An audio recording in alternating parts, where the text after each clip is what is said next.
요한복음 15장 9절에서 16절 말씀을 함께 봉독하겠습니다. 아버지께서 나를 사랑하신 것 같이 나도 너희를 사랑하였으니 나의 사랑 안에 거하라. 내가 아버지의 계명을 지켜 그의 사랑 안에 거하는 것 같이 너희도 내 계명을 지키면 내 사랑 안에 거하리라. 내가 이것을 너희에게 이름은 내 기쁨이 너희 안에 있어 너희 기쁨을 충만하게 하려 함이라. 내 계명은 곧 내가 너희를 사랑한 것 같이 너희도 서로 사랑하라 하는 이것이니라. 사람이 친구를 위하여 자기 목숨을 버리면 이보다 더 큰 사랑이 없나니 너희는 내가 명령한 대로 하면 곧 나의 친구라. 이제부터는 너희를 종이라 하지 아니하리니 종은 주인이 하는 것을 알지 못함이라. 너희를 친구라 하였노니 내가 내 아버지께 들은 것을 다 너희에게 알게 하였음이라. 너희가 나를 택한 것이 아니요 내가 너희를 택하여 세웠나니 이는 너희로 가서 열매를 맺게 하고 또 너희 열매가 항상 있게 하여 내 이름으로 아버지께 무엇을 구하든지 다 받게 하려 함이라. 아멘. 오늘 시간 성경 본문 말씀을 근거로 살 길을 걸어가는 기쁨이라는 제목으로 하나님의 말씀을 증거하도록 하겠습니다. 9절 말씀에 아버지께서 나를 사랑하신 것 같이 나도 너희를 사랑하였으니 나의 사랑 안에 거하라. 내가 아버지의 계명을 지켜 그의 사랑 안에 거하는 것 같이 너희도 내 계명을 지키면 내 사랑 안에 거하리라. 인생을 살아가면서 삶의 원리가 있죠. 각 사람마다 원리가 있습니다. 그런데 그 원리 중 생명을 만들어내는 원리가 있다면 그 원리를 진리라고 말할 것입니다. 하지만 그 진리를 적용하지 않는다면 진리는 진리의 역할을 못할 것이지요. 그래서 진리에 대한 신뢰가 필요한 것입니다. 이 땅에 진리가 있죠. 또 아름다운 법이 있죠. 근데 지킬 만한 것들이 있거든요. 근데 그 지킬 만한 것을 지키지 않는 이유는 믿지 않기 때문인 것이죠. 신뢰하지 않기 때문이라는 것이죠. 하나님도 계시고 하나님도 분명히 하나님의 역사가 있는데 우리가 하나님을 믿지 않기 때문에 하나님이 없는 듯한 삶을 살아가는 것이죠. 진리에 대한 신뢰가 필요합니다. 만일 진리를 의심하며 진리를 받아들인다면, 만일 진리를 의심하고 있는 거예요. 근데 그리고 나서 진리를 받아들인다면, 이렇게 진리를 의심하는 것은 참으로 능력 없는 삶입니다. 진리를 믿는 것도 아니고 안 믿는 것도 아니고 이것이 능력이 없음을 이야기한다는 것이죠. 그래서 그 진리를 행할 힘이 없는 것입니다. 진리가 있는데 그 진리를 행동하는 사람이 있습니다. 그리고 그 진리를 행하여야 한다는 압박감만 있는 사람이 있다는 것이죠. 진리는 분명히 있죠. 근데 그 진리를 행동하는 사람이 있고 그 진리를 행해야 한다는 압박감만 있고 진리에 대한 자유함이 없는 사람이 있다는 것이죠. 진리를 행하지 않으면 그 진리는 율법이 된다는 것이죠. 저희 여러분들이 이렇게 살아야 돼, 저렇게 살아야 돼, 이런 많은 법들이 있는 거예요. 많은 원리가 있는 거예요. 많은 규칙이 있는 거예요. 그런데 그대로 살지 않으면 어떻게 되죠? 그것은 율법으로 끝난다는 것이죠.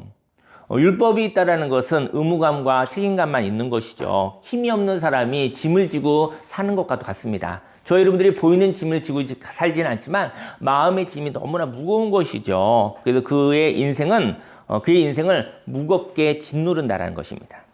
진리를 가지고만 있고 진리로 살아가지 않는다면 그는 율법적 의무감만 있는 것이지요. 하나님의 사랑은 흘러넘치는 것입니다. 하나님의 사랑 안에 거하시기를 예수님으로 축원합니다. 그리고 그 사랑이 흘러넘칠 때까지 잠잠하시기를 바랍니다. 안식과 충전은 참된 예배에서 나온다는 것이죠. 이 세상에 아무 일도 하지 않아도 불안하지 않는 삶을 살아가시기를 예수님으로 축원합니다. 저희 여러분들이 아무 일도 하지 않는 거예요. 그런데 아무 일도 하지 않으면 어떻게 되죠? 불안하잖아요. 근데 아무 일도 하지 않아도 불안하지 않는 삶을 선물로 받으시길 예수님 축원합니다. 아멘. 비유로 얘기한다고 한다면 자동차가 막 진행하고 있잖아요. 운전하고 있잖아요. 근데 멈춰야 됩니다. 왜냐면 충전하기 위해서, 주유를 하기 위해서 그때는 멈추면서 불안하지 않아야 된다는 것이죠.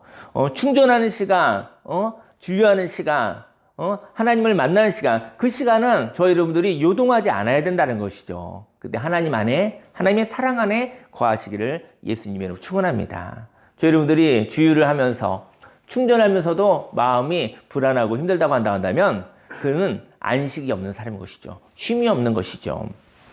오늘 이 시간 저희는 일주일에 한번 잠깐 1시간 저희 여러분들이 좀 마음을 모으는 시간이죠. 요 시간을 갖는 것은 이 시간이 하나님 안에 거하는 안식의 경험인 것이죠. 그리고 삶의 자리에서 아무것도 하지 않아도 불안하지 않는 삶, 그 삶이 있기를 예수님으로 축원합니다. 아무 일을 하지 않아도 되는 자유함이 있기를 원합니다. 그리고 그 자유를 가지고 살아갈 때 하나님의 생명이 차오르는 것을 체험하시기를 예수님으로 축원합니다. 우리가 아무것도 하지 않는 이유는요, 하나님의 생명이 차오르는 것을 경험하기 위해서 잠잠한 것이거든요. 하나님의 생명이 차오르면 그 생명으로 저희 여러분들이 어떤 일이 생기는지 아십니까? 심심해진다는 것이죠. 그리고 뭔가 하고 싶은 일이 마음속에서 새록새록 피어난다는 것이죠. 그 자원하는 생기와 생명으로 일을 하시면 아름다운 가치를 향하여 저희 여러분들이 시도하시면 좋을 것 같습니다. 인생에는 살 길이 있습니다. 그러나 그 살 길을 걸어가기 위해서는 이제까지 채워있던 삶이 있어요. 이제까지 저희 여러분들이 인생의 전반전에 채워있던 삶이 있거든요. 습관. 그리고 나를 도와주었었던 삶이 있습니다. 의존. 그러한 삶인데 그런 삶을 내려놓아야 된다는 것이죠. 인생의 전반전에 살았던 삶의 방식이 너무나 크게 자리 잡고 있어서 오늘을 새롭게 싱그럽게 시작하지 못한다고 한다면 인생의 전반전에 있었던 삶의 아주 중요한 습관이 있어요. 근데 더 이상 그 습관대로 살 수 없는 그 습관을 떠나보내시기를 예수님의 이름으로 축원합니다. 그리고 저희 여러분의 영혼에 여백이 생겨서 새로운 삶이, 하나님의 함께 하심이, 하나님과 함께 이야기하는 시간들이 있기를, 그런 여유가, 그런 여백이 있으시기를 예수님의 이름으로 축원합니다.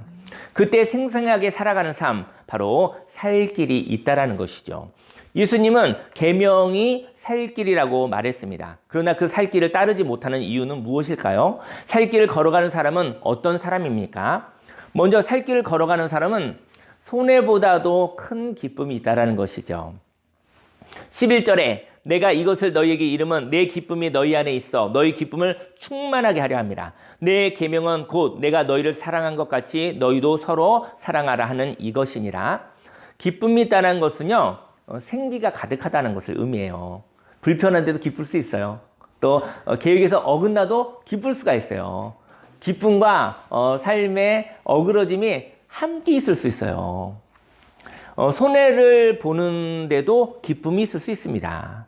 손해를 보면 단순하게 생각하면 슬플 거잖아요. 속상한 거잖아요. 손해보면 속상하죠. 근데 희한하게 손해를 보면서도 기쁠 수가 있어요. 그 기쁨은 또 다른 기쁨이에요. 십자가를 바라보며 우리는 우리 예수님이 슬플 거다, 예수님이 가슴 아플 것이다, 안타까울 것이다, 뭐 그런 마음이 있겠죠. 하지만 십자가의 기쁨이 있어요. 십자가의 부활의 기쁨이 잉태되고 있는 거예요. 저희 여러분들의 삶 속에 손해가 있을 수 있습니다. 그때 단순하게 슬퍼하지 않으시기를, 단순하게 미워하지 않으시기를, 단순하게 분노하지 않으시기를 예수님의 이름으로 축원합니다. 바로 손해를 보면 슬플 것이라고 생각하죠. 그러나 여기에 기쁨이 있다는 것을 말하고 싶은 것입니다. 하나님께서 희생한다는 것은 나의 삶을 내놓는 것이죠. 여기에 나를 버린다면 슬프겠죠. 하지만 나를 잃어버리지 않으면 저희 여러분들이 희생을 하는데 나를 버리면 안 돼요. 저희 여러분들이 여러분의 희생은 무엇이냐면요, 여러분의 희생은 나를 잃어버리지 않는, 하나님이 주신 형상을 잃어버리지 않으며 넘치는 것을 나누는 것이 희생인 것입니다. 저희 여러분들에게 생명의 넘침이 있기를 예수님의 축원합니다. 그러면 희생조차도 그건 하나님의 것인 것이죠. 넘쳐나는 것을 저희 여러분들이 마음을 열어 도움이 필요한 자에게 저희 여러분들의 방향을 열어서 그쪽으로 물을 대는 것이죠. 메마른 논에 물을 대는 것처럼 저희 여러분들이 하나님 저 사람에게, 하나님 이 세상에 이런 하나님의 생명이 필요합니다라고 방향을 비전으로 삼아 물길을 대는 것이죠. 그것을 희생이라고 하는 것이죠. 사람들은 하나님을 모르기 때문에 그것을 희생이라고 합니다. 하나님의 은혜가, 하나님의 생명이 넘쳐나는 것을, 그것을 소개하고 전하는 것이 희생인 것이죠. 그러면 그 희생은 슬픈 것이 아니라 그 희생은 기쁨인 것이죠. 하나님의 것을 전달하여 주는 것입니다. 그런데 나의 삶이 희생하면서 나의 삶이 소모된다 하여도 왜 기쁨이 있을까요? 그 기쁨은 생명의 기쁨입니다. 죽고자 하였었던 사람들이 있었죠. 그런데 그들이 방향을 바꾸었어요. 그들이 다시 한번 마음을 고쳐먹겠다고 결단하였어요. 사람을 의지하지 않고 환경을 의지하지 않고 하나님만 바라보며 살아보겠다고 결단했습니다. 그때 부활의 기쁨이 있는 것입니다. 사랑은 자유가 있습니다. 사랑하는데 자유가 없다? 사랑하는데 묶임이 있다? 그것은 집착입니다. 사랑에는 하나님의 자유가 있는 것이죠. 사랑할 때 생명의 공급이 있습니다. 예수님이 십자가에서 사랑할 때 십자가에서 죽어지는 일이 있었죠. 그때 우리의 모든 옛사람이 죽어졌습니다. 그리고 그 사랑으로 인하여 낯설지만 새로운 삶을 살게 되어졌던 것이죠. 하나님의 뜻대로 사는 것은 익숙한 나를 뛰어넘는 삶이었던 것 같습니다. 저희들의 삶 속에 그 습관처럼 영향력 있는 것이 어디 있겠습니까? 하지만 습관을 뛰어넘어야 된다는 것이죠. 뭐 좋은 습관은 조금 더 해도 좋죠. 좋은 습관은 내가 그것도 믿음으로 선택해서 하는 것이지 좋은 습관을 자동적으로 하는 것은 아니에요. 하지만 저와 여러분들을 파괴하는 습관이 있다고 한다면 그 습관을 저와 여러분들이 그 습관을 멈추시기를 예수님이 축원합니다. 그 파괴적인 습관을 멈추는 것, 그것이 바로 깨어있다라는 것이죠. 우리는 습관적으로 많이 살아갑니다. 하지만 하나님의 생명의 은혜로 또 그것이 반복하는 믿음을 통해서 되어진 하나님의 일, 생기 있는 일, 생명의 삶을 살아가시기를 예수님으로 축원합니다. 그래서 믿음이라는 것이 필요합니다. 십자가에서 내가 살아왔던 익숙한 삶의 방식이 이제는 역할이 끝났어요. 그리고 아무 소용이 없음을 알게 되었어요. 그게 슬프죠. 내 인생이 전반전에 이렇게 살아왔는데 이제 더 이상 통하지 않는구나. 더 이상 이렇게는 살지 못하겠구나 라고 알게 됐을 때 그 상실은 그 사람을 슬프게 한다라는 것이죠. 근데 그것은 역할이 끝났다는 것이고 그리고 지금은 아무 소용이 없음을 알게 되었어요. 이제 나와 함께 했던 삶의 방식을 떠나보내고 오늘은 그만하여야 할 삶의 방식을 하나님께 드리십시오. 그리고 난 뒤 하나님의 사랑으로 인하여 낯설고 두려운 새로운 삶을 받아들이시기를 바랍니다. 하지만 사랑하면 두려움이 없습니다. 낯설음은 있겠지만 사랑하면 하나님 안에 거하면 두려움이 없습니다. 두려움이 저와 여러분들을 괴롭힐 수도 있습니다. 하지만 자유합니다. 여기에 하나님의 기쁨이 있는 것입니다. 다음은 살 길을 사는 사람은 마음을 나눌 친구가 있는 사람입니다. 저 여러분들 뭐 친구분들이 좀 있으신가요? 친구분들이 좀 풍성하게 있는 분들은 굉장히 감사한 일일 것 같아요. 13절 말씀에 사람이 친구를 위하여 자기 목숨을 버리면 이보다 더 큰 사랑이 없나니 너희는 내가 명하는 대로 행하면 곧 나의 친구라. 예수님이 저와 여러분들에게 친구라고 말씀하셨다는 거예요. 이제부터는 너희를 종이라 하지 아니하리니 종은 주인이야 하는 것을 알지 못함이라. 예수님이요 내가 하는 일을 너희와 공유하고 싶다라고 얘기하시는 거예요. 그래서 너희를 친구라 하였노니 내가 내 아버지께 들은 것을 다 너희에게 알게 하였습니다. 예수님이 하나님이시잖아요. 육신으로 오신 하나님이시잖아요. 예수님이 하나님의 나라의 일, 하나님 아버지의 일, 그 생각들을 저와 여러분들과 공유하겠다라는 거예요. 친구들에게만 비밀을 공개하는 것이거든요. 예수님은 메시아, 그리고 메시아로 얘기하지만 그러다 보면 좀 더 메시아는 어떤 아주 강력한 리더로 볼 수 있잖아요. 그런 카리스마가 엄청난 리더 앞에 가면은 우리는 이렇게 긴장되고 위축되잖아요. 근데 이건 참 역설적인 이야기예요. 세상을 영원전부터 영원까지는 모든 영혼을 구원하시는 구원자로 오셨는데 그분이 저와 여러분들의 친구라는 거예요. 강력한 메시아는 사실은 친구가 될 수는 없어요. 강력한 리더는 복종밖에 없어요. 명령밖에 없어요. 근데 그 하나님이 예수님을 통해서 저와 여러분들에게 하늘나라의 비밀을 함께 이야기 나눌 친구로 삼아주셨다는 거예요.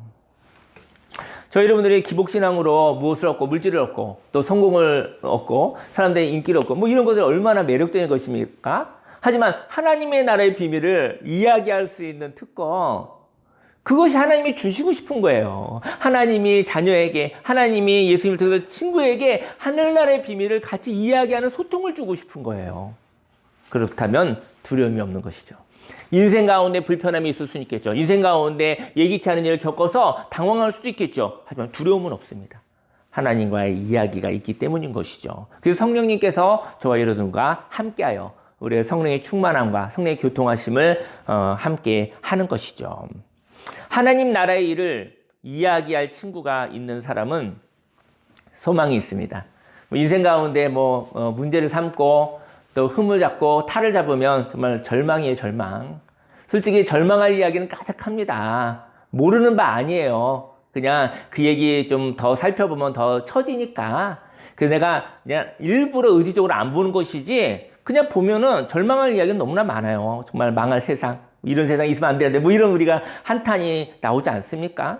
하지만 우리가 지치니까, 거기에 내가 소모되니까 일부러 의지적으로 회피하는 게 아니라 안 보는 거예요. 일부러 안 보는 것입니다. 하나님 나라의 일을 이야기할 친구가 있는 사람은 소망이 있습니다. 친구는요, 의무감의 관계가 아니라 친구는 이런 일도 얘기하고 저런 일도 이야기할 수 있는 관계라는 것이죠. 이 시대에는 메시아가 없어서 괴로운 것이 아니라 친구가 없어서 괴로운 것 같아요. 근데 그 친구가 바로 세상을 구원할 하늘나라의 진리를 이야기하는 우리 하나님, 바로 예수님이라는 것이죠. 그래서 여러 가지 민감한 일을 하여도요, 친구 관계는요, 여러 가지 민감한 일을 하여도 그렇게 마음이 불편하지가 않아요. 왜 그럴 수 있어? 이렇게 사람을 편안하게 해주는 것이죠. 괜찮아. 너나 나나 비슷한데 이렇게 얘기도 하는 거 아니겠습니까? 왜냐하면 부담을 주는 관계가 아니기 때문인 것이죠.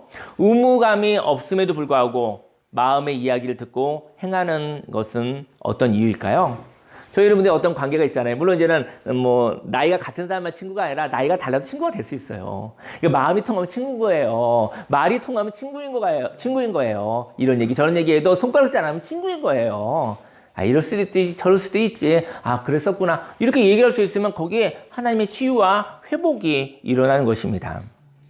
의무감이 없음에도 불구하고 마음의 이야기를 서로 얘기하는 거예요. 이유는 친구이기 때문인 것입니다. 반면 명령이 있죠. 명령이 있는데요. 명령은 누구에 의해 명령일까요? 어떤 친구랑 이제 육신적으로는 나이가 같고 친구예요. 친구인데 그 친구가 와서 날마다 손가락질해. 날마다 와서 명령해. 그 친구가 아닙니다. 나이만 같을 뿐, 아니면 그냥 조금 어쨌든 친분이 있을 뿐, 그 사람이 나한테 명령하는 의사소통을 하고 있다면 그건 친구가 아니에요. 우리와 예수님과의 관계는 주인과 주님과 따라가는 종의 관계도 있어요. 그래서 주님, 그렇죠. 근데 세상의 노예나 세상의 종 개념과는 또 달라요. 그런 모습들이. 주인과 종으로서의 관계도 있겠죠. 그러나 친구의 관계가 있다라는 것이죠. 하나님과의 관계 속에서 공적인 일이 있잖아요. 공적인 일에는 명령이 있을 수도 있습니다. 공적인 일 같은 경우에는 해야 될 일, 하지 말아야 될 일이 있는 거잖아요. 공적인 평화를 위해서. 그렇죠? 공의를 위해서는 지켜야 할 일과 하지 않아야 될 일이 분명히 있는 거예요. 그때는 명령이 있는 거예요. 규범이 있는 것입니다. 하지만 하나님과의 관계 속에서 저희 여러분이 공적인 관계만 있지 않으시기를 예수님을 축원합니다. 하나님과 관계 속에서도 사적인 관계가 있기를 예수님을 축원합니다. 명령은 전쟁터에서 있는 것이거든요. 명령. 군대에 가면 명령밖에 없어요. 명령, 복종 이거밖에 없는 거예요. 저희 여러분들의 인생 가운데 명령만 있고 지시가 있고 복종만 있다고 한다면, 저희 여러분들의 의사소통이 그렇다고 한다면 저와 여러분들은 전쟁터에 살고 있는 것입니다. 인생은 전쟁터도 있지만요, 인생은 안식처가 있다는 거예요.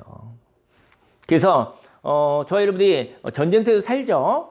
사회생활이 그럴 것 같아요. 사회생활에 명령이 있는 거죠. 해야만 되는 것이 있는 것이죠. 목숨을 걸고 지켜야 되는 것이 있는 것이죠. 분명히 사회생활 가운데 그런 것이 있습니다. 하지만 대화는 안식처에서 하는 거라는 것이죠. 저희 여러분들이 하나님과 공적인 관계와 사적인 관계가 풍성한 사람이 되기를 예수님으로 축원합니다. 하나님 바라보며 늘 명령하십시오. 제가 복종하겠습니다. 따르겠습니다. 그러면 하나님과 늘 전쟁터에서 사는 것입니다. 하나님 앞에서 하나님과 대화하고 하나님의 존중을 받고 하나님께 의견을 나타내고 하나님과 모사를 나누고 하나님과 꿈을 꾸고 하나님과 이야기하는 저와 여러분들이 되길 예수님을 축원합니다. 그때 안식이 있으며 그때 충전이 있으며 그때 꿈을 꿀 수 있으며 꿈을 향하여서 도전할 수 있는 것입니다. 예수님의 명령을 따라하기 힘든 이유는 무엇일까? 예수님도 명령이 있다고 했거든요. 예수님의 인성을 보고 예수님이 겪으신 그 희생을 보면서 예수님의 마음을 알죠. 예수님의 명령은 너무나 인격적이어서 그 명령을 해가지 않아도 되는 자유가 있는 것 같이 보이기도 합니다. 예수님이 말하신 명령을 만일 종으로 행동하였다면 투박하게 행동할 수밖에 없죠. 예수님의 명령을 의무감으로만 행하였다면 기쁨이 없습니다. 그래서 예수님을 믿으면서도 기쁨이 없는 거예요. 예수님을 믿으면서도 피곤한 거예요. 왜냐하면 예수님과 맨날 전쟁을 하고 있기 때문인 것이죠. 전쟁 파트너인 것이죠. 그리고 끝까지 인내하지 못할 것입니다. 지쳐서 마지막에는 행할 힘이 없는 것이죠. 결국은 열매를 맺지 못하고 그리고 또 종으로서만 행동한다면 보이는 결과에 의해서만 행동하고요. 보이지 않는 영역을 생각할 수 없다는 것이죠. 보이는 영역이 뭐죠? 그것이 급한 일이에요. 급한 일 해결하는 게 전쟁터잖아요. 급한 일만 하지 그 급한 일 다른 면에 있는 소중한 가치, 아름다운 가치 그런 거에 대해서는 상상할 수가 없는 거예요. 급급하게 인생을 살아가는 것입니다. 일을 행하지만 완성된 일이 아니라 또 마무리가 필요한 일들만 남는 거예요. 그러니까는 살면서 흔적이 있는데 마무리되지 않은 일만 가득한 거예요. 급급한 일을 하는 사람은 어떻게 하죠? 급급한 일을 하지만 근본적으로 해결된 일은 없잖아요. 그러니까 위기 보면 그냥 상황 대처 이러다 보니까 저 여러분의 영혼에 끝나지 않은 일만 가득, 찌꺼기만 가득, 쓰레기만 가득한 것입니다. 그래서 가만히 있어도 지치는 거예요. 왜냐면 끝나지 않은 일, 마무리되지 않은 일이 과거 속에 가득하기 때문인 것이죠. 그 사람은 몸은 쉬고 있으나 쉴 수가 없습니다. 신경이 거슬리고 있는 것이죠. 그는 신경이 거슬려서 계속 자기 자신을 괴롭히면서 자신을 손가락질하는 삶을 살아가고 있는 것입니다. 예수님이 명하신 명령을 사랑으로 행하기를 예수님으로 축원합니다. 예수님이 주신 명령인데 그것을 무엇으로 하느냐? 의무감으로? 아니, 사랑으로 행하시기를. 하나님의 사랑으로 행하시기를 예수님으로 축원합니다. 사랑은 완성을 향한 충분한 보완이 있어요. 충분한 여백이 있어요. 충분한 지혜가 있다는 것이죠. 넘치는 생명이 있습니다. 예수님의 친구가 된다는 것은 예수님께서 맡기신 명령을 향하여 끝까지 완성하는 자원성이 있다는 것이죠. 저와 여러분들이 예수님께 맡은 명령은 무엇일까요? 그 명령을 수행할 때까지 하나님께서 주신 생명과 공급으로 행하시기를, 하나님의 사랑으로 행하시기를 예수님의 이름으로 축원합니다. 마지막으로 살 길을 사는 사람은 넓은 세상을 선택하여 창조를 이루는 사람입니다. 16절에 너희가 나를 택한 것이 아니요 내가 너희를 택하여 세웠나니 이는 너희로 가서 열매를 맺게 하고 또 너희 열매가 항상 있게 하여 내 이름으로 아버지께 무엇을 구하든지 다 받게 하려 함이라. 좁은 세상에서 사는 사람이 있고요. 넓은 세상에서 사는 사람이 있습니다. 좁은 세상에서 선택을 받았다면 그 삶은 도태가 되는 것입니다. 저희 여러분들이 어떤 좁은 세상에서 저희 여러분을 선택한 거예요. 저희 여러분들이 열악한 곳에서 저희 여러분들을 스카우트 하겠다고 온 거예요. 거기 들어가면 어떻게 되죠? 도태가 되는 거예요, 도태. 그러니까 일단 뭐 돈을 주겠다, 아니면 뭘 해주겠다. 여러분을 사가는 것이죠. 근데, 꿈도 없고 비전도 없고, 안주하는 곳에서 저와 여러분들을 이렇게 스카우트 한 거예요. 그러면 도태되는 거예요. 요즘 월드컵이 한창이잖아요. 네, 누구라고 얘기하지는 않겠지만, 훌륭한 선수가, 너무나 좁은 팀에 들어가면 그 역량을 발휘하지 못하잖아요. 안타까운 거죠. 물론 의리를 지키기도 하고, 그런 거 좋은데, 어쨌든, 좁은 세상이 아니라 넓은 세상에서 있으면 좀 페이를 좀 덜 받더라도 그것이 나을 수도 있죠. 물론, 그 좁은 세상이 좀 넓어지는 가능성이 있다면 더 좋고요. 세상도 변화가 필요합니다. 좁아진 곳에서 그 고정관념에서 깨지지 않고 계속 그대로 있다고 한다면 그건 죽은 세상인 거예요. 저와 여러분들이 좁아지지 않기를요. 고정되지 않기를 예수님을 축원합니다. 하나님에 의해서 유연해지기를, 하나님에 의해서 넓어지기를, 하나님에 의해서 살아있기를 예수님을 축원합니다. 좁은 세상이 저와 여러분을 선택했어요. 그건 도태된 거예요. 그 선택은 참으로 때로는 불쾌할 수도 있습니다. 사람은 자기보다 좁은 세상을 선택해요. 습관적으로. 왠지 아십니까? 안전하거든요. 좁은 세상에 가면 내가 갑질할 수 있잖아요. 잘난 척하고 살 수 있잖아요. 안전한 거예요. 가서 내가 목소리 내고 고집 부리고 해도 뭐라고 할 곳이 없는 곳에 가죠. 그런 데를 선택하고 싶어요. 근데 도태되는 거예요. 사실은 미래가 없는 것이고 그는 죽어가는 것일 수도 있는 것입니다. 왜냐하면 좁은 세상을 선택하는 이유는요, 감이 잡혀야 안전하기 때문인 것이고요. 그리고 그곳에는 내가 그러나 그곳에는요, 내가 무너지고 나면 답이 없어요. 저와 여러분들이 무너지잖아요. 저와 여러분들이 무너지고 난 다음에 답이 없는 세상. 저와 여러분들이 먹여 살려야 되는 세상인 거예요. 근데 저희 여러분들이 저희 여러분들도 어긋나고 넘어지고 쓰러질 수도 있잖아요. 근데 어느 세상에 갈 때 그 세상에 나만 쳐다보고 있어. 나도 넘어질 때가 있다고. 나도 쓰러질 때가 있다고. 나도 한계가 있다고. 근데 나만 쳐다보고 있어. 내가 무너지면 같이 무너짐. 그건 짐이에요, 짐. 한시적으로는 그런 일을 할 수 있어요. 봉사를 하면 좋겠어요. 하지만 그런 세상에 묶이지 않으시기를 예수님의 이름으로 축원합니다. 반면 넓은 세상을 선택하는 사람이 있죠. 그 선택은 넓은 세상으로부터의 부르심을 향한 응답으로의 선택입니다. 그는 선택받은 것이죠. 하나님의 부르심이 있습니다. 하나님의 선택이 있습니다. 그 선택을 향하여 반응하는 믿음의 선택이 있다는 것이죠. 여기에 하나님의 역사가 있습니다. 하나님의 인도하심을 따라 한 번도 경험하지 않은 길을 저희 여러분들이 믿음으로 걸어가는 것입니다. 그곳에 하나님의 약속이 있고 그 약속이 열매를 맺게 한다는 것이죠. 그 약속을 가지고 살아가면 하나님의 열심히 그 약속을 이루십니다. 저희 여러분들이 무엇인가 이루면 내가 이룬 거? 내가 이룬 것도 있겠죠. 근데 그게 고만고만합니다. 근데 내가 이룬 것은 성취감이 있을 수 있지만 그렇게 마음을 들뜨게 하거나 신선하게 하지는 못해요. 왜냐면 수준 낮은 단계의 성취이기 때문에 그래요. 근데 하나님의 열심히 그 약속을 더 이루어지는 것은 저희 여러분들을 마음을 들뜨게 하고 환상적이게 한다는 것이죠. 열매가 열매는 약속을 따라 생기는 것입니다. 그 약속은 무엇일까요? 영접하는 자, 곧 그 이름을 믿는 자들에게는 하나님의 자녀가 되는 권세를 주셨으니 바로 예수님의 이름입니다. 예수님의 이름으로 구하는 사람은 욕심의 삶을 내려놓은 사람입니다. 예수님이 걸어가신 그 길을 걸어가는 사람은 하나님 아버지의 선물을 받는 것이죠. 이처럼 살 길을 사는 사람은요, 먼저 손해보다 더 큰 기쁨이 있다는 것을 아는 사람이고요. 그래서 보이는 것으로는 손해이지만 보이지 않는 영역에는 생명의 회복이 있다는 것이죠. 두 번째로 살 길을 사는 사람은 마음을 나눌 친구가 풍성한 사람입니다. 친구는 의무감으로 만나지는 않지만 세세한 속사정을 다 알기에 만일 함께 해주기로 마음 먹는다면 맡겨도 되는 사람들인 것이죠. 그런 친구들이 많으시기를, 아름다운 가치를 가지고 있는 친구들이 많으시기를 예수님이라고 축원합니다.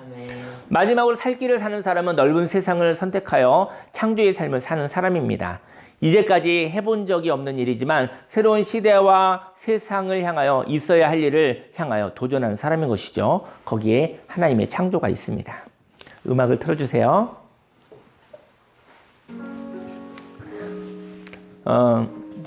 오늘도 참 좋은 날입니다. 우리가 같이 한번 고백해 볼까요? 오늘도 참 좋은 날입니다. 오늘도 참 좋은 날입니다.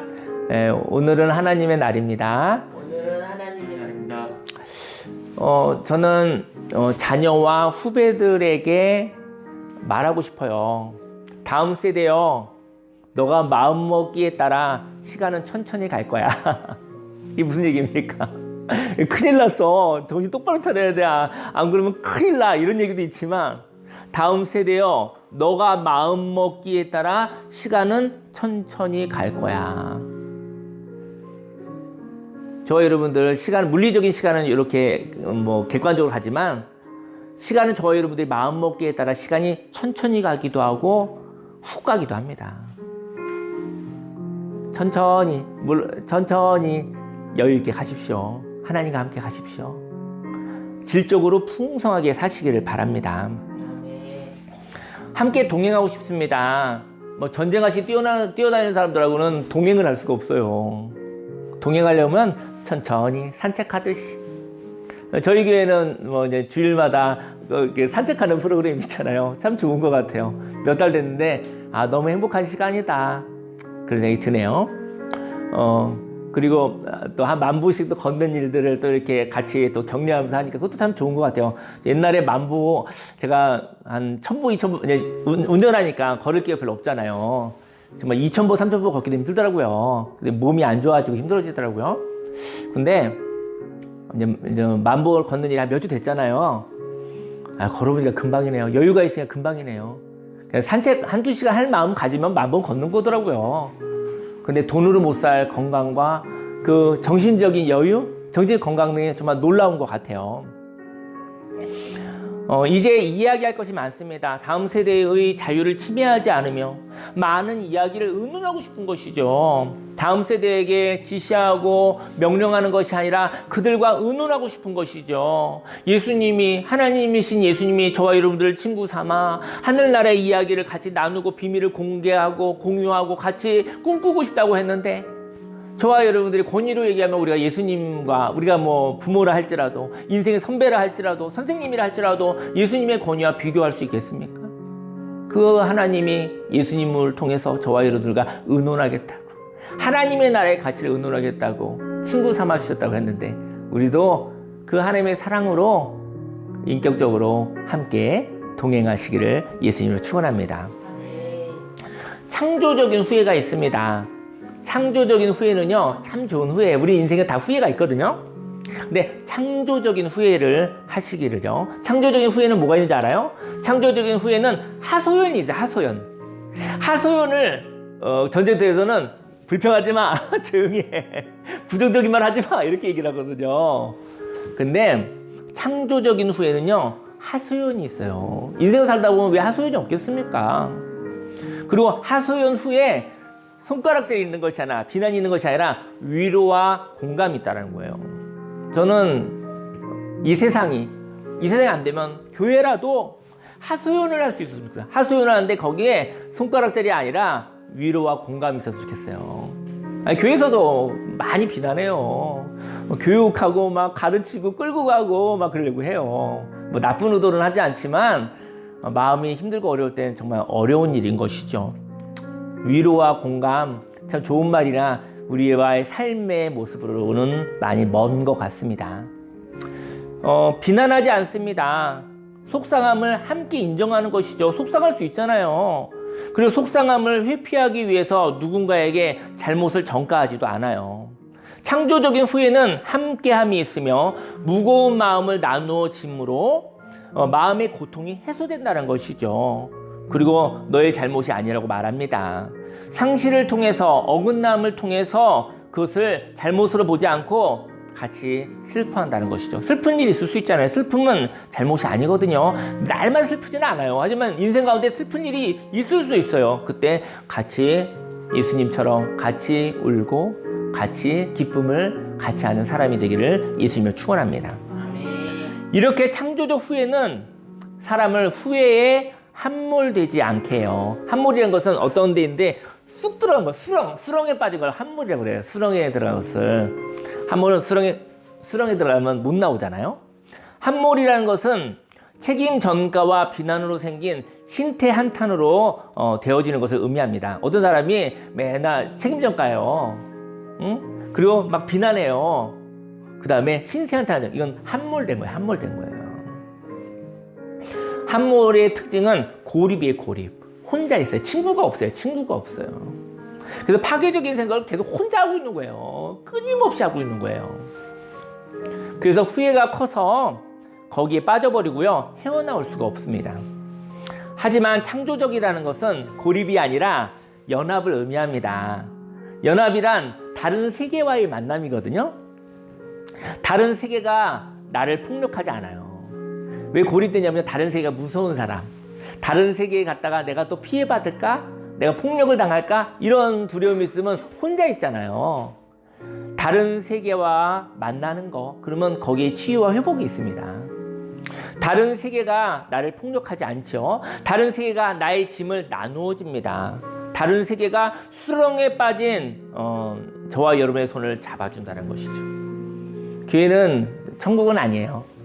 하지만 진정한 예배를 통해서 교회가 가끔씩 감당할 수 있는 것만큼 저와 여러분들이 수렁에 빠진 자를 향하여 손을 내밀 수 있는 자가 되길 예수님을 축원합니다. 그러면 하나님의 힘과 하나님의 은혜와 하나님의 지혜가 필요해요. 오지랖 넓게 힘도 없으면서 은혜도 없으면서 하나님과의 만남도 없으면서 율법적으로 봉사하지 않으시기를 예수님으로 축원합니다. 그리고 묶임에 있는 나를 위하여 힘을 주는 것이죠. 외부 세계에서 저와 여러분에게 손을 내밀어 주는 거예요. 저와 여러분들도 인생에 한두 번은 수렁에 빠진 경험이 있습니다. 그 수렁에서 빠져나오고 싶습니다. 근데 파괴의 힘이 나를 끌어당기고 있는 거예요. 수렁에 빠져보시면 뭐 직접적으로 빠져보실지 모르겠는데 빠지면은 내 힘으로 나올 수가 없어요. 밑에서 파괴의 힘, 사망의 힘이 잡아 당기고 있는 거예요. 그 사망의 힘, 파괴의 힘이 나를 끌어당기고 있는데 나는 그곳에서 나올 힘이 없어요. 그래서 나올 방향을 알겠어. 내가 살아야 돼. 나는 이렇게 죽을 수는 없어. 이렇게 멈출 수는 없어. 이렇게 나오고 싶은데 이 방향을 알겠는데 그 방향은 알겠는데 그 방향과의 만남이 없는 거예요. 만남이 없는 거예요.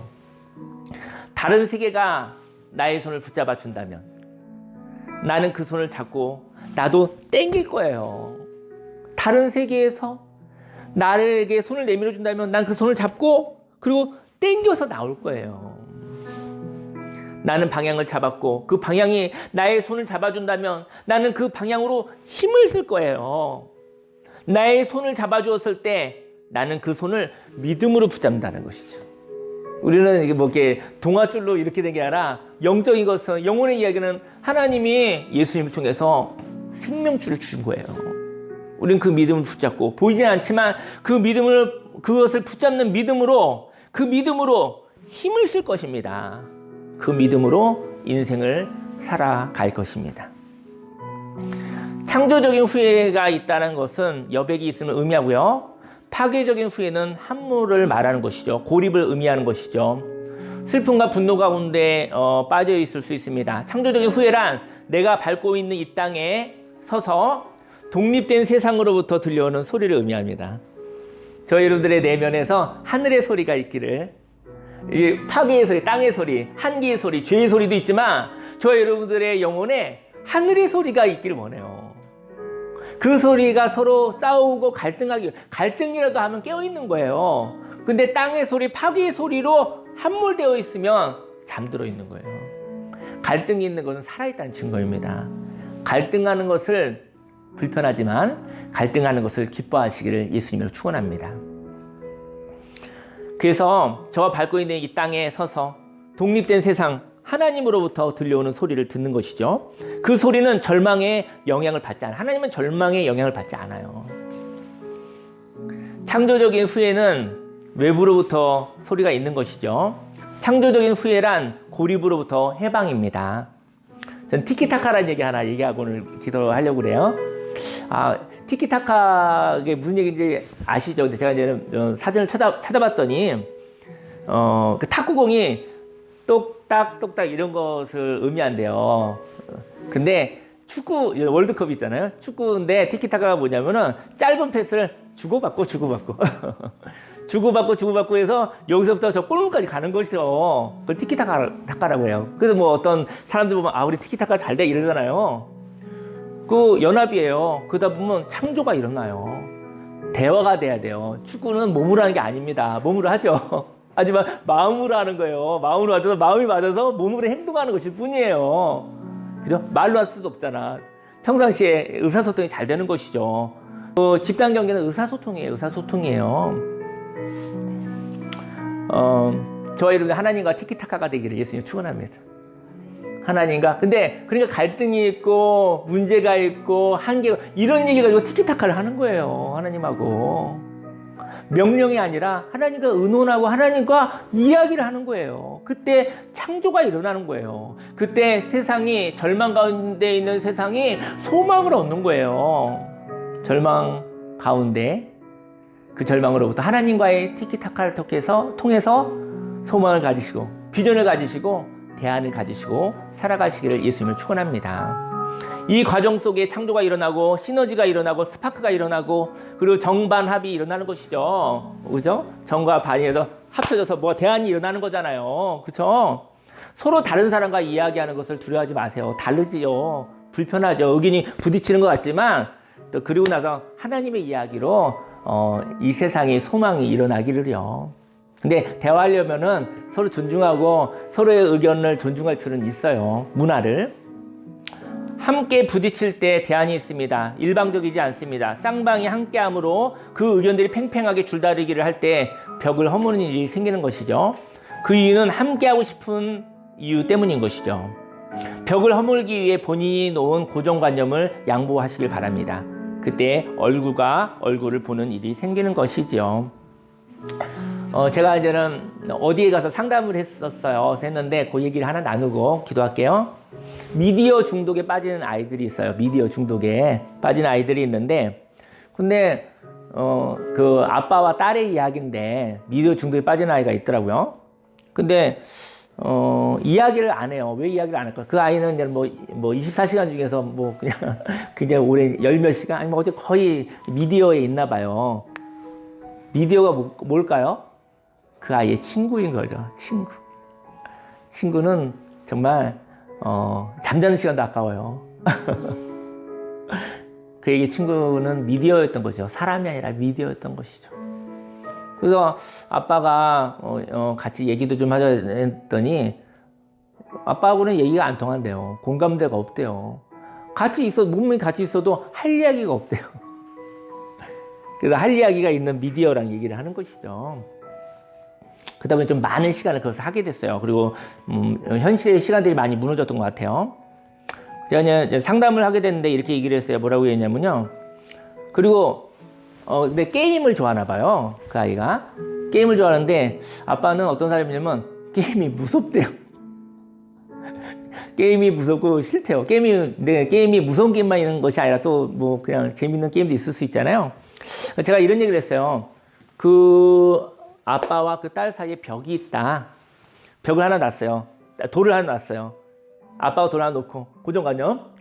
그다음 이쪽에서 이제 딸이 고정관념과 돌을 놨어요. 돌을 놓고 놓은 거죠. 안 돼. 그러면 딱 했더니 어떻게 되죠? 벽이 됐잖아요. 얼굴과 불통이 되는 거죠. 그럼 이게 소통이 되려면 어떻게 되죠? 원칙은요, 남의 돌은 내가 빼서는 안 돼요. 남의 돌 내가 부시면 안 돼요. 그건 소통이 될 수 없어요. 내가 놓은 돌을 내가 빼야 되는 거예요. 존중해야 되는 거예요. 벽을 허무는 것이되 벽을 부시면 안 돼요. 벽을 부시면 완전히 없어지는 거예요, 관계가. 스스로 양보해야 되는 거예요. 그래서 자기가 놓은 돌을, 고정관념을 하나씩 자기가 빼줘야 되는 거예요. 그러면 돌이 하나씩 빠지면 얼굴을 볼 수 있잖아요. 그게 소통이 되는 거예요. 여러분들도 어느 누구와 소통하고 싶으십니까? 그러면 내 고정관념을, 그 벽돌을 하나씩 남이 빼는 게 아니라 남이 빼면 폭력이죠. 저와 여러분들이 깨달음으로 하나씩 뽑아주시기를. 제가 그래서 솔루션으로 이렇게 얘기를 했어요. 뭐라고 얘기했냐면요. 그 아버지한테 아빠 얘기했어요. 그 딸과 할 수 있는 게임을 한번 해봐라. 일주일에 1시간만이라도. 그러면 어쨌든 함께 할 수 있는 게임도 있잖아요. 무서운 게임 말고. 한번 가서 그런 시간을 한번 가져봐라. 그때 한번 해보겠다고 하더라고요. 근데 그분에게는 게임은 무서워, 게임은 싫어, 게임은 잘못된 거야, 뭐 이런 쪽에 고정관념이 있으니까 그냥 싫은 거예요. 그렇다고 해서 그러니까 자식이 미디어로 더 가버렸잖아요. 그죠? 근데 그 게임을 같이 하면 그거는 미디어 중독이라 아빠랑 게임을 하는 거예요. 그건 아빠와의 놀이지, 그거는 미디어 얘기가 아니에요. 그래서 그걸 한번 양보하면 어떨까 했더니 해보시겠다고 하시더라고요. 또 그 딸에게는 얘기했어요. 희한하네요. 그 운동을 좋아하나 봐요. 아빠가 농구를 한번 해봐라. 아니면 뭐 이렇게 배드민턴 한번 쳐봐라. 이런 걸 한번 했더니 한번 해보겠다고 하더라고요. 저와 여러분들이 혹시나 누구와의 관계 속에서 벽이 되어졌다고 한다면 내 고정관념을 하나 빼주시면 이게 벽돌을 하나씩 빼면 이렇게 낮아질 거 아니에요. 그러면 얼굴을 볼 수 있을 거 아니겠습니까? 하나님과 저와 여러분 사이에도 벽이 있습니다. 내가 쌓아놓은 벽은 무엇일까요? 저와 여러분들은 외칩니다. 하나님 벽을 허물어 주소서. 하나님은 벽을 허무실 마음이 있으시죠. 그것은 우리가 하나님을 향하여 진실할 것이란 말이죠. 사실 하나님은 벌써 마음을 여셨잖아요. 하나님 벌써 이 자리에 계시잖아요. 벌써 저와 여러분의 마음을 녹화하고 계시잖아요. 사실은 저와 여러분이 마음을 안 여는 것이잖아요. 그죠? 진실한 마음으로 마귀의 거짓말에 속지 마시고 하나님은 예수님을 통해 저와 여러분에게 친구다. 무서워하지 마라. 두려워하지 마라. 내가 꽉 막혀있지 않다. 하나님을 고집센 분으로 이렇게 생각하게 하는 마음들이 있잖아요. 우리 함께 기도하겠습니다. 주여 삼창하시고 우리 함께 기도하겠습니다. 주여 주여 주여 할렐루야 할렐루야 할렐루야 할렐루야. 살아계신 하나님 아버지 감사합니다. 하나님 아버지 오늘은 아버지 또 소통에 대한 이야기를 한번 해보았습니다. 하나님 아버지 인생 가운데 아버지 인생을 살 길을 걸어가기 위해서 하나님 아버지 때로는 양보하는 거, 때로는 십자가를 지는 거, 하나님 내가 때로는 손해보는 거, 거기에도 기쁨이 있다는 것을 알게 하셨습니다. 하나님 아버지 우리가 또 하나님을 무서워하고 두려워하고 어려워하고 아버지 그런 모습이 있었는데 예수님의 사랑을 통해서 또 예수님을 통해서 우리의 모습으로 오셔서 우리와 똑같은 모습으로 함께해 주시고 아버지 우리를 친구 삼아 주셨습니다. 이 땅에는 아버지 절망이 있습니다. 하지만 그 절망을 향하여서 그 절망을 바꿀 대안이 없어서 절망 가운데 있는 것이죠. 하나님의 나라의 비밀을 하나님의 나라의 깨달음을 이 세상에 있는 그 원칙이 이 세상에 있는 어떤 원리가 우리를 절망케 하지만 아버지 우리를 잠들게 하지만 우리를 실망케 하고 우리를 슬프게 하고 우리를 분노케 하지만 아버지요 하나님의 말씀 아버지 하나님의 말씀 고루하지 아니하고 하나님의 말씀 답답하지 아니하고 아버지 하나님의 말씀은 아버지 살았고 운동력이 있어서 아버지 자유의 날성권보다도 예리합니다. 아버지 생명이 있습니다. 아버지 하나님의 관점을 가지게 해주시고 아버지 하나님과 이야기하게 해 주옵소서. 아버지 월드컵으로 지금 아버지 전 세계가 아버지 들떠 있습니다. 하나님 아버지 의사소통하는 게임이었던 것이죠. 아버지 티키타카가 잘 되어져서 아버지요 이렇게 이야기를 하면서 나가는 것이죠. 하나님 아버지 우리도 하나님과 이야기하게 하소서. 아버지 이 시대에 산재되어져 있는 많은 문제들 많은 아버지 소망 없는 이야기들 하나님 어떻게 하여야 되겠습니까? 하나님 아버지요 보다 나은 삶으로 아버지 생명 있는 삶으로 아버지 살아가고 싶은데 절망하고 싶지 않습니다. 이렇게 포기하고 싶지는 않습니다. 이렇게 물러서고 싶지는 않습니다. 아버지 하나님과 이야기하게 하여 주옵소서. 아버지 성령으로 충만해지게 해 주시사 아버지 성령님 함께 하셔서 우리가 하나님과 이야기할 수 있게 하여 주옵습니다. 하나님 아버지 오늘 이 시간 하나님 함께 해 주옵시고 아버지 한 주 가운데 한번 이렇게 귀한 시간 아버지 그리움과 아버지 기대감과 아버지 함께하고 싶은 마음으로 아버지 참좋은 순복음교회가 함께 예배를 드립니다. 하나님 아버지 오늘 하나님의 말씀 하나님과 관계가 열려지게 해 주옵시고 아버지 또 아버지 한 주간 살아감에 있어서 아버지 가정에서 직장에서 아버지 모든 삶의 자리에서 아버지 지역사회에서 아버지 있을 때 하나님의 영으로 인도함 받는 자가 되게 해 주옵소서. 하나님과 대화하고 하나님과 함께 나아가고 아버지 이 땅에 하나님의 자녀들을 아버지 기대한다고 했던 아버지 로마서의 말씀처럼 아버지요 우리가 하나님의 영으로 아버지 하나님과 티키타카를 할 수 있는 사람들이 되어지게 하여 주옵소서. 하나님 아버지 감사를 드립니다. 아버지 우리의 영혼을 아버지 새롭게 해주시니 감사합니다. 아버지 우리의 영혼을 깨끗하게 씻어주시니 감사합니다. 우리의 영혼의 생기를 허락하시니 감사를 드립니다. 하나님 이 시간 우리와 함께 하여 주심 임마누엘의 하나님 감사를 드립니다. 예수님의 이름으로 기도했습니다. 아멘. 기도하겠습니다. 살아계신 하나님 아버지 월드컵으로 들떠있는 전 세계에 하나님 아버지 축구 경기가 몸으로 하는 운동이지만 마음으로 의사소통이 되지 아니하면 할 수 없는 것입니다. 이처럼 인생을 살아갈 때 우리도 인생의 절망 가운데 있지만 하나님과 이야기하게 하소서. 놀라운 이야기가 있었습니다. 예수님이 십자가에 죽으심으로 그리고 부활하심으로 생명의 사랑으로 우리에게 오셨고 그리고 하나님과의 관계를 열어주시러 오셨습니다. 하늘나라의 비밀을 이야기하겠다고 예수님이 우리를 선택하여 주시고 그리고 친구 삼아 주셨다고 했습니다. 하나님 아버지 어려워하지 않게 하소서. 우리 삶의 이야기를 소소하게 이야기하게 해주시고 부모와 자식 가운데서도 선배와 후배 가운데서도 선생님과 제자 가운데서도 티키타카가 되길 원합니다. 함께 동행하면서 이야기하기 원합니다. 하나님 아버지 다음 세대가 아버지여 어른들이 없어서 다음 세대가 아버지여 인생 가운데 의논할 자가 없어서 아버지여 그들이 아버지여 갈등하고 있으며 방황하고 있는 모습이 있습니다. 하나님 아버지 하나님의 나라에 거하게 해 주옵시고 풍성한 이야기가 있게 하여 주옵시고 하나님 아버지 누구를 끌고 가는 것도 아니요 끌려가는 것도 아니요 함께 동행하며 존중하며 대화하며 살아가는 삶을 살아가게 하여 주옵소서. 하나님 아버지 살 길을 살 때 하나님과 교통이 있으며 하나님과 이야기가 있으며 또 하나님의 사람들이 서로 대화하고 존중하며 걸어가는 즐거운 삶을 살아가게 하여 주옵소서. 예수님의 이름으로 감사하며 기도드렸습니다. 아멘. 광고 드리겠습니다. 광고는 예배 후에 식사하시고요. 김장을 합니다. 김장을 하는데 그 80kg 4박스인데요. 24폭이더라고요.